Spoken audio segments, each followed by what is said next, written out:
welcome back to True in 10. Thanks for being with us. If you enjoy what's going on here at True in 10, please continue to like, subscribe, and to share this. Now listen, we've taken some time and kind of laid a foundation. You felt my heart. I want you to engage in our discussions with us. If you're watching this on YouTube or on Facebook, comment below and tell us what you think about our discussions today. Engage with us, and we greatly appreciate that. I want to try to help answer a question today. I want to help answer something that I hear a lot of people asking. You can scroll in your Facebook feed and you see this question getting asked a lot, and that is simply, what in the world is going on? What's going on in the world around us today? Well, I want to help try to answer that and encourage us today. You see, we need to understand that there are two driving factors at play in our world today. One of those is the prophetic timeline of God, and the other one is God's law.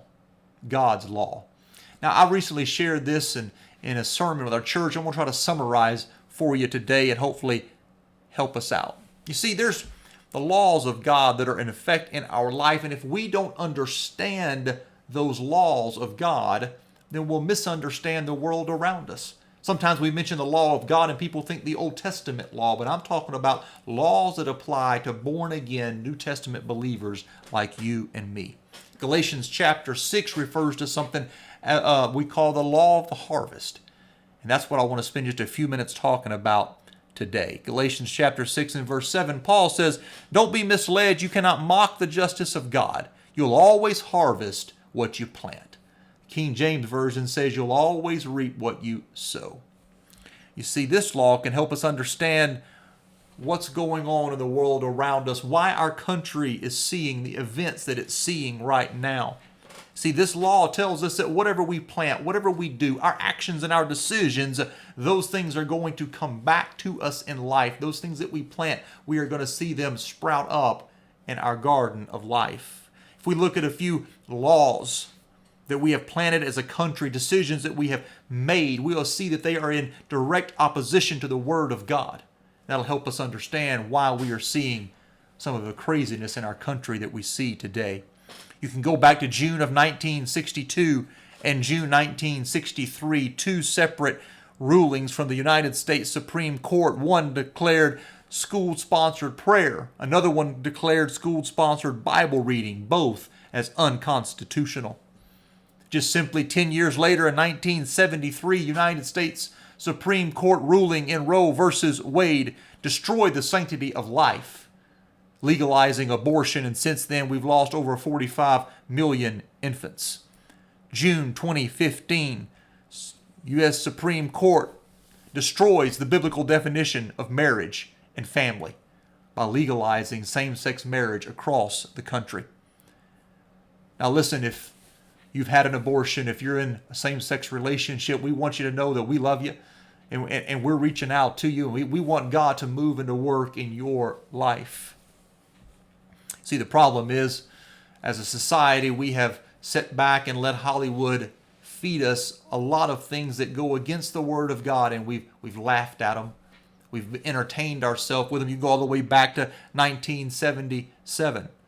A very popular sitcom called Three's Company depicts two women living with a man. Very anti-biblical arrangement. How long ago has that been? Now that's looked at as an innocent show. There's been much worse put out since then, and I dare say that even the church, even Christians, have sit back and laughed at this stuff and entertained ourselves with these things. You see, the law of the harvest says that we've got to reap what we have sown. You see, we have an entitled generation. We have a generation that's full of anti-biblical education, laws, defining of the family, sanctity of life, creation of the world, all overall morality, that it goes against the Word of God. We've called some of these topics socio-political. These are things for the politicians to discuss. No, they're not. They're things that are declared in the Word of God, and they don't need to be debated. They don't need to be discussed. They don't need a decision made on them. The Word of God is very clear about these things, and so it frankly doesn't matter what you think or what I think or what the United States Supreme Court says or what our families say or what Hollywood says. None of that matters about the things that are clearly defined in the Word of God. unfortunately, we've got these things twisted and we're going the wrong direction in many areas in our country today. That's just the truth. See, along with the laws that we've passed, we've also idolized entertainment figures and sports icons. And some of these people live the most anti-biblical, God-mocking, impure lifestyle of them all. And what have we done? We've laughed at them. We've considered their opinions. We've listened to their advice. We've cheered their success. And we've thrown our time and our treasure at their productions. And now as a country, we see the fruits, we see the results of things that we have planted over the last 8 to 10 decades. You see, frankly, I'm shocked by people that are surprised at the condition of the world, at the condition of our country. See, we have a generation who was raised with timeouts rather than the rod of correction, if you will, and the word says, to spare the rod, you spoil the child.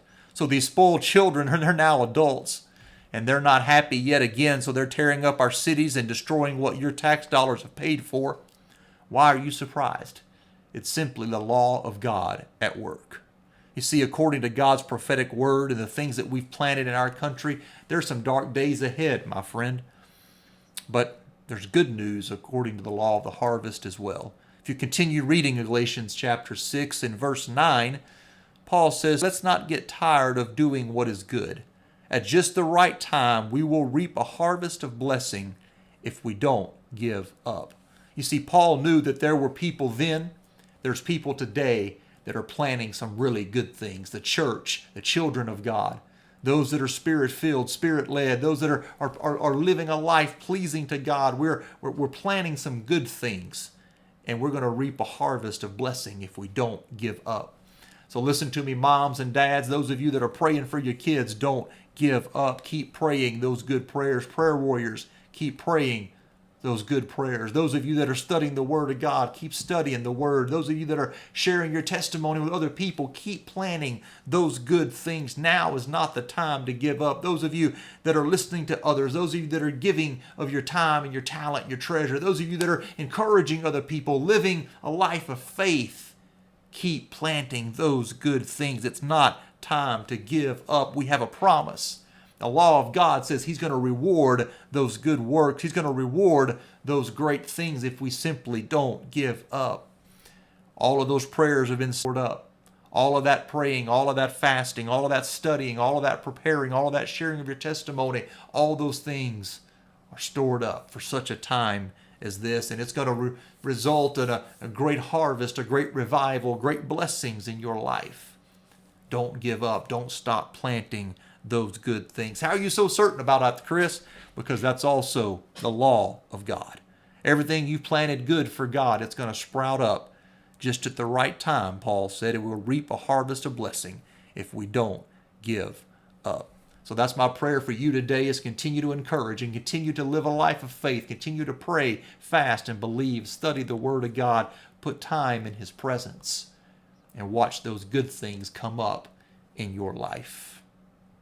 Well, we hope this has been a blessing. Thank you for giving us 10 minutes of your time today.